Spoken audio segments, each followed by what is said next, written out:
Chapter 15. Adverb. The word that describes or modifies verb and sometimes adjective another adverb is called adverb. वह शब्द जो क्रिया का वर्णन या उसमें संशोधन करता है और कभी-कभी विशेषण और अन्य क्रिया विशेषण को भी संशोधित करता है, उसे क्रिया विशेषण कहते हैं। यह वाक्य बताता है कि क्रिया विशेषण वाक्य में क्रिया विशेषण या अन्य क्रिया विशेषण की विशेषता या कार्य करने के तरीके को दर्शाते हैं। एग्जाम्पल्स: मानव रन स्लोली, मानव धीरे धीरे दौड़ता है। यहाँ स्लोली क्रिया रन्स का वर्णन कर रहा है। She is a good dancer, वह एक अच्छी नर्तकी है। गुड का वर्णन डांसर के साथ किया गया है। सपन सिंग्स मेलोडियसली, सपन सुर में गाता है। मेलोडियसली क्रिया सिंग्स का वर्णन करता है। गॉड इज प्रेजेंट एवरीवेयर, भगवान हर जगह उपस्थित है। एवरीवेयर स्थान को दर्शाने वाला क्रिया विशेषण है। काइंड्स ऑफ एडवर्ब क्रिया विशेषण के प्रकार। एक एडवर्ब ऑफ मैनर कार्य करने का तरीका। The adverb that tells us how something is done or happens is called adverb of manner.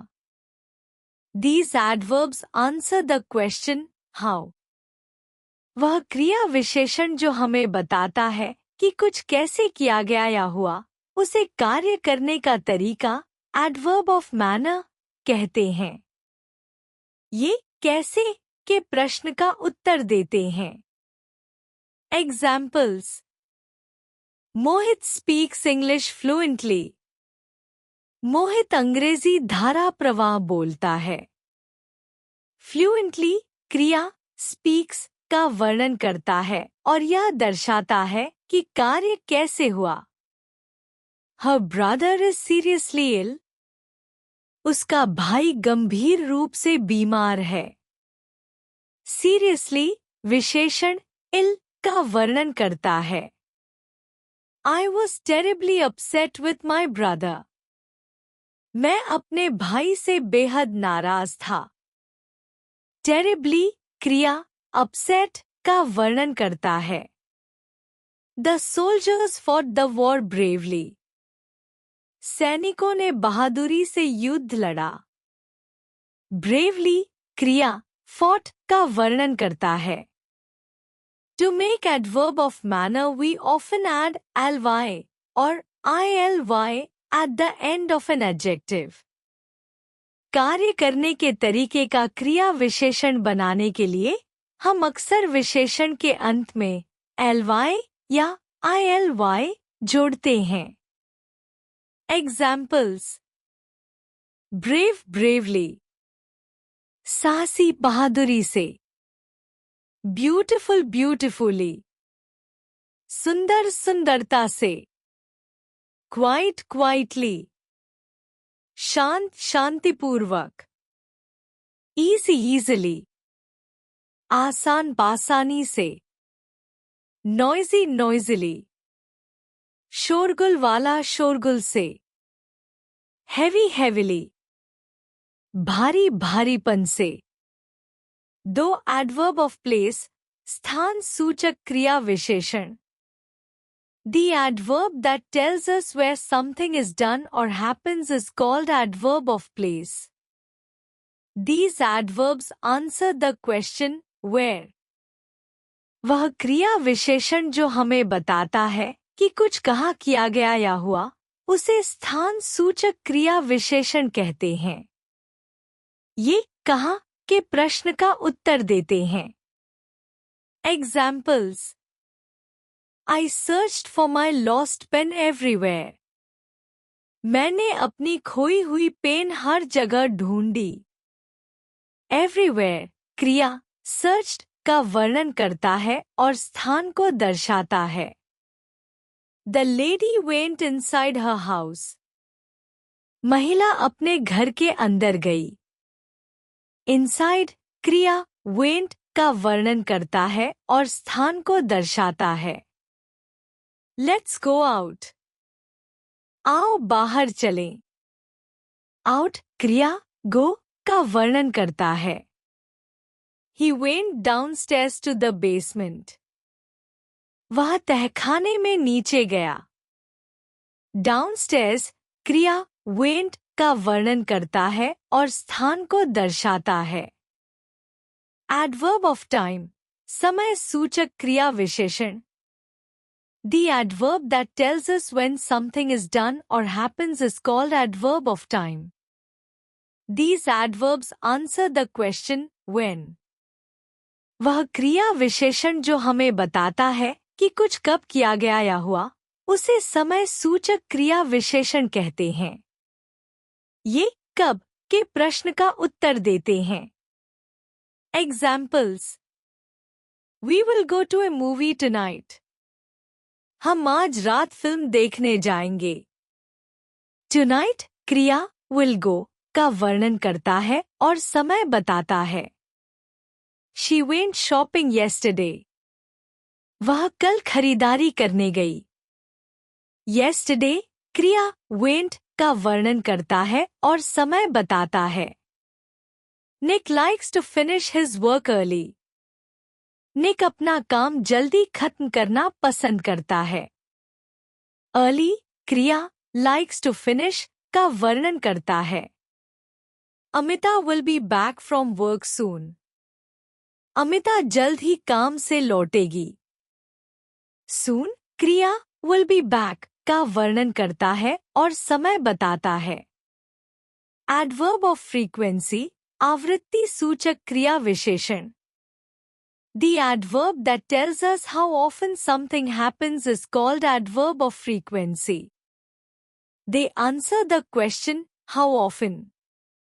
These adverbs are used to show the duration or timing of the action that is happening, had happened, will happen. जो क्रिया विशेषण यह बताता है कि कोई काम कितनी बार होता है, उसे आवृत्ति का क्रिया विशेषण adverb of frequency कहा जाता है। ये कितनी बार how often प्रश्न का उत्तर देते हैं। इन क्रिया विशेषणों का उपयोग यह दिखाने के लिए किया जाता है कि क्रिया कब हो रही है, कब हुई थी या कब होगी। Examples: My grandparents visit us frequently. मेरे दादा दादी हमसे बार बार मिलने आते हैं। Frequently क्रिया visit का वर्णन करता है और बारंबारता को दर्शाता है। She has only been to the theatre once. वह केवल एक बार थिएटर गई है। Once क्रिया has been का वर्णन करता है और बारंबारता बताता है। I go to the park often. मैं अक्सर पार्क जाता हूँ। Often क्रिया go का वर्णन करता है। My friends will come again. मेरे दोस्त फिर से आएंगे। Again क्रिया will come का वर्णन करता है और पुनरावृत्ति को दर्शाता है। Adverb of degree मात्रा सूचक क्रिया विशेषण। The adverb that tells us to what extent or how much has an action been done or will be done is called adverb of degree. They answer the question, how much? जो क्रिया विशेषण यह बताता है कि किसी क्रिया को किस हद तक या कितना किया गया है या किया जाएगा, उसे परिमाण का क्रिया विशेषण adverb of degree कहा जाता है। ये कितना how much प्रश्न का उत्तर देते हैं। Examples: It is a bit chilly outside. बाहर थोड़ी ठंड है। A bit क्रिया is का वर्णन करता है। Your question confused me a little. तुम्हारे प्रश्न ने मुझे थोड़ा भ्रमित कर दिया। A little क्रिया confused का वर्णन करता है। This room is sufficiently big. यह कमरा पर्याप्त बड़ा है। Sufficiently विशेषण big का वर्णन करता है। Her dress is pretty expensive. उसकी पोशाक काफी महंगी है। Pretty विशेषण expensive का वर्णन करता है। She is extremely beautiful. वह बेहद सुंदर है। Extremely विशेषण beautiful का वर्णन करता है। He is too weak to walk. वह चलने के लिए बहुत कमजोर है। Too विशेषण weak का वर्णन करता है। Interrogative adverb प्रश्न सूचक क्रिया विशेषण। The adverb that is used to ask the question is called interrogative adverb. They are placed in the beginning of a sentence. जो क्रिया विशेषण प्रश्न पूछने के लिए उपयोग किया जाता है उसे प्रश्नवाचक क्रिया विशेषण इंटरोगेटिव एडवर्ब कहा जाता है। इन्हें वाक्य की शुरुआत में रखा जाता है। Examples: how is your brother now? तुम्हारा भाई अब कैसा है? हाउ वाक्य की शुरुआत में है और प्रश्न पूछ रहा है। Why didn't she come last night? वह कल रात क्यों नहीं आई? Why प्रश्न पूछने के लिए उपयोग किया गया है। Where is my bag? मेरा बैग कहाँ है? Where स्थान पूछने के लिए उपयोग किया गया है। When did you go to Canada?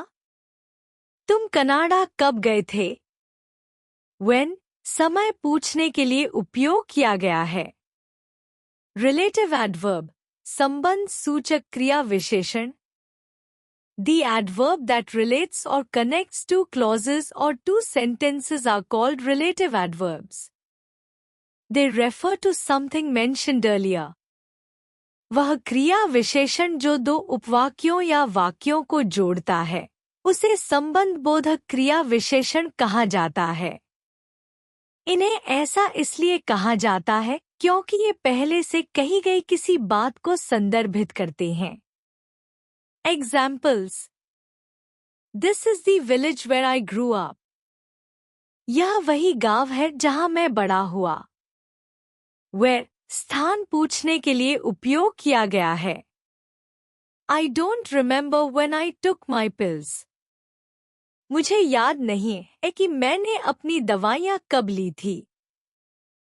When समय को संदर्भित करता है। Tell me the reason why the shop is closed. मुझे कारण बताओ कि दुकान क्यों बंद है। Why कारण को संदर्भित करता है। I know the hospital where Seema was born. मुझे वह अस्पताल पता है जहां सीमा का जन्म हुआ था। Where स्थान पूछने के लिए उपयोग किया गया है। निष्कर्ष: इस अध्याय में एडवर्ब और उसके प्रकारों पर चर्चा की गई है। एडवर्ब वह शब्द है जो क्रिया विशेषण या अन्य क्रिया विशेषण का वर्णन या संशोधन करता है। एडवर्ब का कार्य: यह क्रिया विशेषण और अन्य क्रिया विशेषण के बारे में जानकारी प्रदान करता है।